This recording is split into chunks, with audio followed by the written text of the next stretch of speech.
When 2 litre of ideal gas expand isothermally into vacuum, ठीक है, to a total volume 6 litre, the change internal energy y joule, sorry, ठीक है।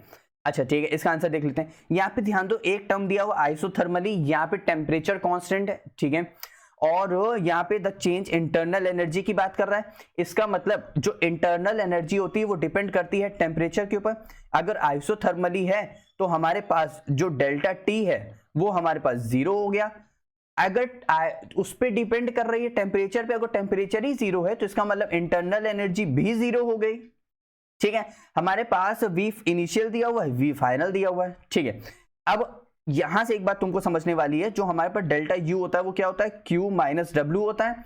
अरे यहां से delta Q is equal to delta U plus P delta V, यहां से ये भी फॉर्मूला बनता है, ठीक है।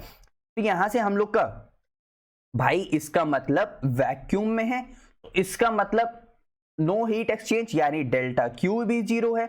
अब जब इंटरनल एनर्जी 0 है तो इसका मतलब यहां से वर्क डन भी 0 है। अगर सब 0 है तो डायरेक्ट हमारे पास आंसर कितना आ गया, 0 आ गया।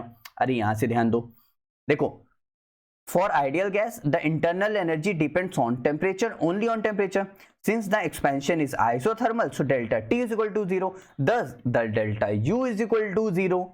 Also in free expansion into vacuum की बात कर रहे हैं ना जो, तो वर्क डन भी 0 होगा, Q भी 0, क्योंकि नो हीट का लॉस हो रहेगा, क्योंकि है ही नहीं। तो फर्स्ट लॉ के हिसाब से हमारे पास ये लॉ होता है, तो 0 माइनस 0 हमारे पास आंसर कितना आ गया, 0 आ गया। अब समझ आए? तो इन्होंने जो हमको नंबर दिया हुआ था V फाइनल माइनस इनिशियल, ये बहुत कंफ्यूज करने के लिए दिया हुआ था, तो ये बात ध्यान रखना।